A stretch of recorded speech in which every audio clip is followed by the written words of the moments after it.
Hello दोस्तों, स्वागत है आपका मेरे YouTube चैनल किडनी इन्फो में। मैं हूं ललित और आज मैं आपको बताने आया हूं किडनी फेलियर से कैसे बचा जाए। देखो भाइयों, इस बीमारी का कोई इलाज तो है नहीं है, सिर्फ दो ही ऑप्शंस हैं, डायलिसिस या फिर किडनी ट्रांसप्लांट। और उसके बारे में मैं आपको आगे बताऊंगा, लेकिन उससे पहले बात कर लेते हैं कि किडनी फेलियर से बचा कैसे जाए। मैं अपनी पहले की वीडियोस में बता चुका हूँ इसके कारण क्या होते हैं, लक्षण क्या होते हैं, क्या क्या प्रॉब्लम्स होती है, लेकिन आज बताने आया हूँ कि इससे बचने के उपाय क्या क्या है। तो जानकारी शुरू करने से पहले एक चीज मैं क्लियर कर देता हूँ भाई। देखो, ना मैं कोई डॉक्टर हूँ और ना ही मैं इस फील्ड का कोई स्पेशलिस्ट हूँ।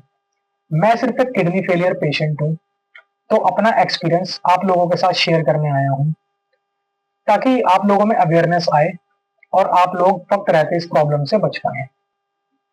दोस्तों, मैं खुद एक किडनी फेलियर पेशेंट हूँ, इसलिए जाहिर सी बात है कि इस बीमारी के बारे में मैं ज्यादा बेहतर जानता हूँ आप लोगों से, इसलिए आप लोगों को बताने आया हूँ। तो चलिए शुरू करते हैं। भाई, किडनी फेलियर से बचने के लिए फर्स्ट चीज ये है कि हमारा लाइफस्टाइल अच्छा होना चाहिए। और ये बात सबको पता है कि अच्छा लाइफस्टाइल कैसा होता है। सबको पता है हमारा लाइफस्टाइल कैसा होना चाहिए, हमें कब सोना चाहिए, कब उठना चाहिए, कितनी देर तक सोना चाहिए, हमें कितनी फिजिकल एक्टिविटी करनी चाहिए, हमें कितना पैदल चलना चाहिए, कितना टेक्नोलॉजी का यूज करना चाहिए। ठीक है भाई, सब जानते हैं। जब से ये टेक्नोलॉजी आई है ना, ज्यादा बढ़ गई है, तब से हम लोग और ज्यादा आलसी हो गए हैं, हमारा लाइफस्टाइल और ज्यादा खराब हो चुका है। तो लाइफस्टाइल अच्छा करना पड़ेगा अगर बड़ी बड़ी बीमारियों से बचना है तो। भाई, ये बड़ी बड़ी बीमारियां ना आजकल बहुत ज्यादा फैलती जा रही है। मैं तो 29 ईयर्स का हूँ, लेकिन जब मैं हॉस्पिटल जाता हूँ तो मुझे 10 साल के 15 साल के बच्चे भी मिलते हैं जिनको काफी बड़ी बड़ी बीमारियां हैं। और सेकंड चीज आती है डाइट। भाई, ये भी सबको पता है कि हमारी डाइट कैसी होनी चाहिए, हमें क्या खाना चाहिए, क्या नहीं खाना चाहिए, क्या चीज हमारी बॉडी के लिए हार्मफुल है और क्या चीज हमारी बॉडी के लिए प्रॉफिटेबल है। सब लोग जानते हैं। ठीक है भाई, लेकिन प्रॉब्लम कहाँ पर आती है कि हम खुद भाई मानते ही नहीं है। हमें खाने को चाहिए, हमारी जुबान को टेस्टी टेस्टी खाना, तो भाई प्रॉब्लम्स तो आएंगी। देखो भाई, बॉडी को जैसा खाना दोगे ना, वो वैसा ही रिस्पॉन्स करेगी। डाइट बहुत ज्यादा इंपॉर्टेंट रोल प्ले करती है अपनी बॉडी को ठीक रखने के लिए। ये समझ लो कि भाई, आप गाड़ी में जैसा पेट्रोल डालोगे वो वैसे ही तो चलेगी ना। पेट्रोल की जगह कुछ और डाल दोगे तो गाड़ी खराब हो जाएगी। वही चीज हमारे शरीर के साथ है, हमें अच्छे फ्यूल की जरूरत है, हमें अच्छी डाइट लेनी चाहिए।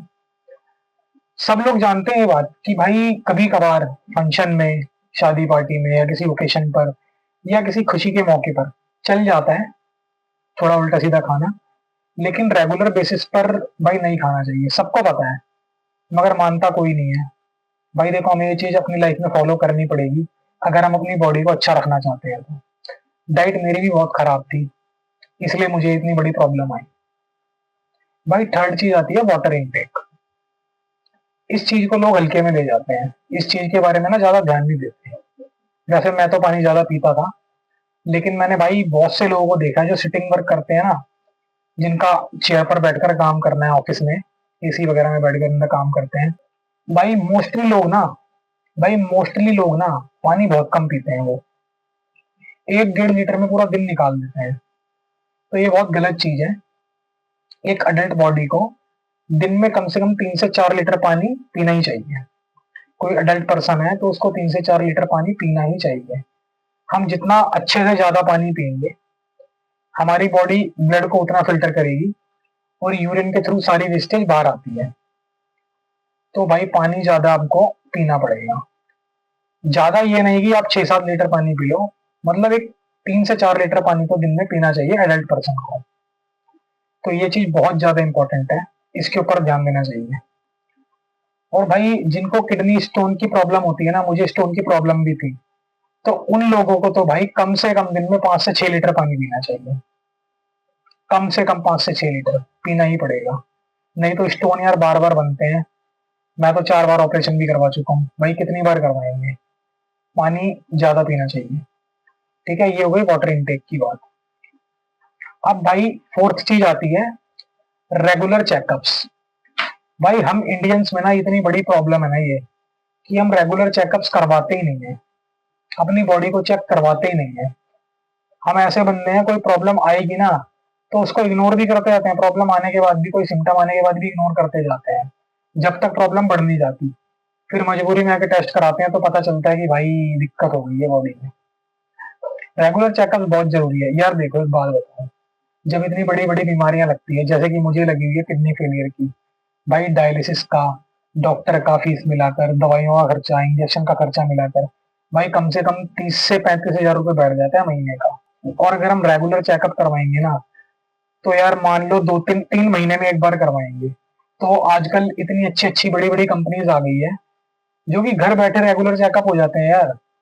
भाई 3 से 4 हजार में आपका 3 महीने में एक बार ही रेगुलर चेकअप हो जाएगा। अब 3 से 4 हजार में 3 महीने में एक बार करवा रहे हैं तो महीने का मान लो 1 से 1.5 हजार। अब आप ये देख लो भाई कि एक महीने में 1 से 1.5 हजार में निपटना चाहते हो, या अगर भगवान न करे किसी को बड़ी प्रॉब्लम लग गई, बड़ी बीमारी लग गई, तो फिर भाई इतना खर्चा होता है 30 से 35 हजार। और ये तो मैंने सिर्फ किडनी की बीमारी का बताया है, इससे भी बड़ी बड़ी बीमारियां हैं। तो इस चीज को ध्यान में रखो भाई। जैसे हम बाइक वगैरह लेते हैं, उसकी भी तो सर्विस कराते हैं ना यार टाइम टू टाइम। एसी खरीदते हैं, एसी चलाते हैं, उसकी भी तो सर्विस हम टाइम टू टाइम कराते हैं ना। जबकि वो तो एक चीज है कि खराब भी हो गई तो वो नहीं ले लेंगे हम। लेकिन यार बॉडी का कोई ऑर्गन खराब हो जाता है ना तो भाई वो नया नहीं मिलता। तो भाई देखो रेगुलर चेकअप करवाना बहुत जरूरी है, और अपनी फैमिली का भी कराओ, अपना भी कराओ, सबका कराओ घर में। रेगुलर चेकअप में कुछ बेसिक टेस्ट होते हैं, जैसे शुगर का हो गया, बीपी का हो गया, थायराइड वगैरह हो गया, KFT, LFT, CBC, ये सब कुछ बेसिक टेस्ट होते हैं। आजकल सबके फैमिली डॉक्टर होते हैं जिनसे हम जाकर छोटी मोटी प्रॉब्लम में दवाइयां लेते हैं। आप उनसे भी कंसल्ट करोगे ना तो वो भी आपको सजेस्ट कर देंगे क्या क्या टेस्ट करवाने हैं रेगुलर बेसिस पर। आपको अगर कोई प्रॉब्लम की शुरुआत भी होती है ना तो भाई वो उसी टाइम पता चल जाएगी। रेगुलर चेकअप से ये फायदा होता है। तो रेगुलर चेकअप सबको करवाना चाहिए भाई। यहाँ पे हम भारतीय लोग बहुत ज्यादा डील कर जाते हैं। और भाई कई बंदे तो ऐसे होते हैं ना, मेरा एक दोस्त भाई, उसने अपना भाई फुल बॉडी चेकअप करवाया तो बॉडी में भाई कोई प्रॉब्लम नहीं आई उसके, तो बंदा कहता है भाई यार पैसे बर्बाद हो गए। भाई ऐसे बंदे हैं हमारे इंडिया में। तो हमें ये चीज नहीं सोचनी है यार कि टेस्ट में कुछ आया तो है नहीं, अब हमें नहीं करवाना। आपके टेस्ट में चाहे कुछ आए या ना आए, ना आए तो बहुत अच्छी बात है, लेकिन आपको ये सोचकर कि टेस्ट में कुछ आता तो है नहीं, ये सोचकर टेस्ट बंद नहीं करने हैं। आपको अपने रेगुलर चेकअप करवाते रहने हैं। और भाई जिन लोगों को पहले से कोई किडनी में प्रॉब्लम आ रही है या किसी भी चीज की, कोई लीवर में इंफेक्शन कभी आया है, जैसे मुझे स्टोन की प्रॉब्लम थी, मैंने ऑपरेशन भी करवाए, मैंने इतनी लापरवाही कर दी थी कि भाई जब स्टोन का ऑपरेशन हो गया ना मेरा दर्द खत्म हो गया। इतनी लापरवाही, मैंने रेगुलर चेकअप करवाना ही बंद कर दिया, मैंने चेकअप ही नहीं करवाया, डॉक्टर को दिखाया ही नहीं। और प्रॉब्लम देख लो कहाँ से कहाँ पहुंच गई। तो भाई जिनको पहले कभी प्रॉब्लम हो चुकी है वो तो भाई हर महीने अपना चेकअप करवाओ। हर महीने, 3 महीने पे नहीं, हर महीने अपना चेकअप करवाओ भाई। भाई कुछ नहीं बिगड़ेगा यार। 1 से 1.5 हजार रुपए अपने शरीर पे खर्च कर दोगे, कुछ नहीं बिगड़ने वाला। आपका शरीर ही है जिससे आप सारे काम करोगे। भाई पैसा कमाने में लगे हुए हो, भाग दौड़ में इधर से उधर, कि पैसा कमाना है, ड्यूटी जाना है, टाइम नहीं है। भाई जब शरीर ही ठीक नहीं रहेगा तो पैसा भी कहाँ से कमाओगे। किसी को डांस करने का शौक है, डांस कहाँ से होता है भाई, अपने शरीर से होता है ना। किसी को कहीं पे घूमने जाने का शौक है, किसी को शिमला मनाली, कैसे जाओगे, तुम्हारा शरीर ही जाएगा ना भाई। तो शरीर पे खर्च कर लो महीने की 1 से 1.5 हजार रुपए। आजकल बहुत बड़ी बड़ी कंपनियां आ गई है अच्छी अच्छी, जो घर बैठे भी आपका ब्लड टेस्ट कर देती है भाई। ठीक है, रेगुलर बेसिस पर चेकअप करवाओ। जिनको प्रॉब्लम नहीं है वो हर 3 महीने में करवाओ, और जिनको पहले से कोई प्रॉब्लम है वो हर 1 महीने में करवाओ। अब भाई फिफ्थ चीज आती है सप्लीमेंट्स का यूज। आजकल भाई एक नया ट्रेंड चल रहा है काफी टाइम से, जो यंग बंदे हैं, यंग लड़के हैं आजकल, भाई जिम जाना है और क्या करना है, सप्लीमेंट्स लेने हैं। भाई सबसे पहले तो सुन लो वो लोग जिनको पहले से कोई किडनी या लीवर की प्रॉब्लम थी, किसी को स्टोन था या लीवर का कोई इंफेक्शन था या फैटी लीवर, सुन लो भाई, ये जो सप्लीमेंट्स होते हैं ना भाई हम लोगों के लिए नहीं है। मैं आपको साफ बता दूं, चाहे कोई जिम वाला कितना भी कहे, कोई ट्रेनर कितना भी कहे, यार यार देखो, अगर पहले से आपकी किडनी में प्रॉब्लम चल रही है, कोई स्टोन बना है पहले या कुछ इन्फेक्शन हुआ है, इसका मतलब ये है कि आपकी किडनी पहले से कमजोर है, वो ठीक से अच्छी तरह से काम नहीं कर पाती है। तो यार आप सप्लीमेंट्स लेकर, प्रोटीन लेकर, ये सब लेकर और उस पर लोड डालोगे क्या? पता है प्रोटीन को पचाने में कितनी पावर लगती है किडनी की, उसको फिल्टर करने में, उसको पचाने में बॉडी की कितनी पावर लगती है, लीवर की, किडनी की, सारे ऑर्गन्स की। तो भाई अगर पहले से किसी को प्रॉब्लम है स्टोन वगैरह की, इन्फेक्शन की, वो तो भाई सप्लीमेंट को भूल जाओ। ये मत सोचो कि बाहर से शरीर अच्छा दिखाना है। शरीर बाहर से तो बाद में, पहले अंदर से अच्छा होना चाहिए भाई। मैं ऑर्गन फेल करके बैठा हूँ अपना, मैं जानता हूँ कितनी प्रॉब्लम होती है भाई। किडनी फेलियर में बंदा भाई पानी भी नहीं पी पाता है, पानी भी मेरा लिमिटेड है, दिन का 1 लीटर। तो समझ जाओ भाई। और जो नॉर्मल बंदे हैं भाई, वो भी यार देखो, सप्लीमेंट्स का यूज ना ही करो तो बेटर है। अगर आपकी लाइन बॉडी बिल्डिंग की है तो बात अलग है यार, मैं उन लोगों के लिए बात नहीं कर रहा हूँ। अगर आप नॉर्मल बंदे हो, बॉडी बिल्डिंग नहीं करनी है, ठीक है, आपको अच्छा वैसे ही फिट दिखना है, आप ये चाहते हो कि मैं फिट दिखूं, फिट रहूं, मेरे ऊपर कपड़े अच्छे लगे, तो भाई देखो, अच्छी खासी डाइट है, देसी डाइट आजकल बताने वाले भी बहुत है यूट्यूब पर। उनको देखो, वो लोग जो अच्छी डाइट भी बताते हैं। ठीक है, एक अपना अंकित भाई है, अंकित बैनपुरिया, पता नहीं क्या नाम है उसका, ऐसे ही कुछ है, जो कि वो 90 डेज का कुछ चैलेंज लेकर आया था, मोदी जी ने भी उसको बुलाया था। एक राहुल भाई है अपने हरियाणा के, है ना भाई, वो भी अपनी काफी वीडियोस डालते रहते हैं एक्सरसाइज की और देसी डाइट की। तो भाई अगर फिट रहना है ना, तो अपना अच्छी डाइट फॉलो करो, सप्लीमेंट के चक्कर में मत पड़ो, क्योंकि डुप्लीकेसी बहुत ज्यादा है भाई मार्केट में। इतनी डुप्लीकेसी है ना, पता कितनी, 100 में से 80% माल डुप्लीकेट है सप्लीमेंट्स का। बताओ कहाँ से लाओगे असली? और तुम सस्ता भी ढूंढते हो फिर, सस्ता भी चाहिए तो भाई डुप्लीकेट ही मिलेगा, और वो बहुत ज्यादा हार्मफुल होता है। ठीक है भाई। भाई दोबारा क्लियर कर रहा हूँ, देखो जो बंदे बॉडी बिल्डिंग की लाइन में, उनके लिए बात नहीं कर रहा हूँ मैं।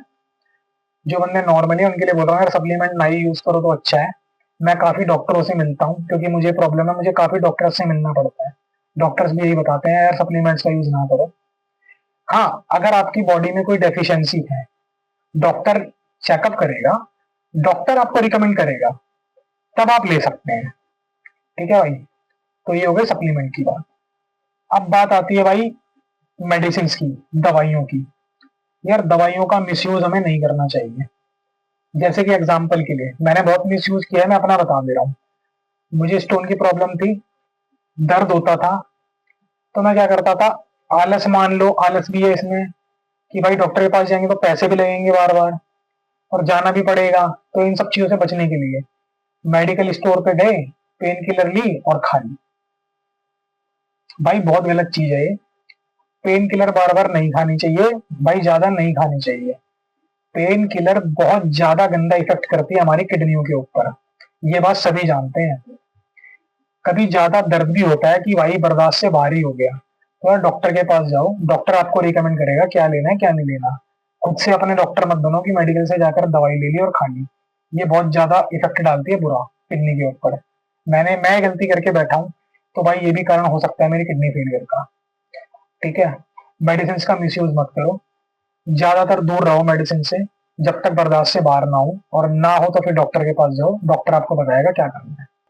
भाई लास्ट चीज आती है, नशे से दूर रहो। आजकल जितने भी प्रकार के नशे हैं, चाहे वो दारू हो गई, चाहे सिगरेट हो गई, और भी बहुत सारी चीजें हैं। देखो सभी जानते हैं, कभी कभार ओकेशन पर, किसी खुशी के मौके पर, या कोई शादी पार्टी में, या कोई भाई दुखा या किसी भाई के ऊपर, तो चलो चल जाता है कभी कभार का, सब जानते हैं। लेकिन जो लोग रेगुलर बेसिस पे करते हैं ना, भाई ये चीज भी हमारी बॉडी को बहुत ज्यादा हार्म पहुंचाती है, बहुत ज्यादा नुकसान करती है ये चीजें, नशे की भी, और पैसों की बर्बादी भी है ही है इसमें। तो नशे से भी दूर रहो यार, खासकर स्मोकिंग वाले लोग। भाई कैंसर बनने में ज्यादा टाइम नहीं लगता है, आजकल तो उनको ही बन जाता है जो स्मोकिंग नहीं करते हैं, क्योंकि पॉल्यूशन ही इतना है भाई, इतना ज्यादा पॉल्यूशन है, और ऊपर से स्मोकिंग और ले लो आप, तो सोच लो अपनी बॉडी का क्या हाल कर रही है अंदर से। ऐसे ही डाइट का है हमारे यहाँ पे, पहले ही भाई सारी चीजें मिलावटी आ रही है, जनसंख्या इतनी ज्यादा है, असली माल देंगे तो पूर्ति नहीं हो पाएगी। पूर्ति करने के लिए भाई इंजेक्शन वाली सब्जियां, इंजेक्शन वाले फल, सब कुछ मिलावटी आ रहा है, और ऊपर से फिर हम खा भी अनहेल्दी रहे हैं, मैदा ये सब चीजें, चीज वगैरह ज्यादा इतना चल रहा है। वो आजकल देखते हो ना यूट्यूब पे अजीबोगरीब पास्ता आते हैं भाई क्रीमी क्रीम भर के पास्ता बना देते हैं, ये सब चीजें ज्यादा चल रही है। पहले ही सारी चीजें मिलावटी हैं और ऊपर से और गंदे खा लो भाई। तो भाई ध्यान रखो इन चीजों का। नशा भी ना करो तो बहुत अच्छी बात है। ये सब चीजें हमें मदद करेगी अपनी बॉडी को बीमारियों से बचाने में।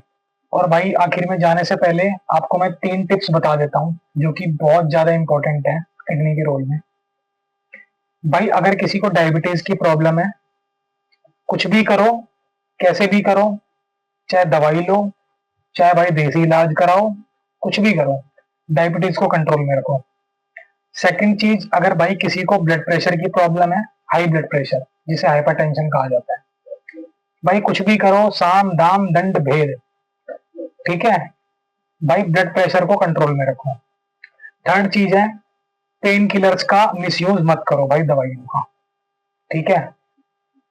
और अगर भाई किसी के यूरिन में जाग आते हैं तो भाई वो है प्रोटीन का लीक होना किडनी से, तुरंत डॉक्टर को दिखाओ, डॉक्टर आपको बताएगा क्या करना है क्या नहीं करना है, ठीक है भाई। तो दोस्तों आपको जानकारी अच्छी लगी हो तो लाइक करना, कोई क्वेश्चन हो आपका तो कमेंट करना, और अपने दोस्तों के साथ शेयर करना, और आगे जानकारी जानने के लिए सब्सक्राइब करना।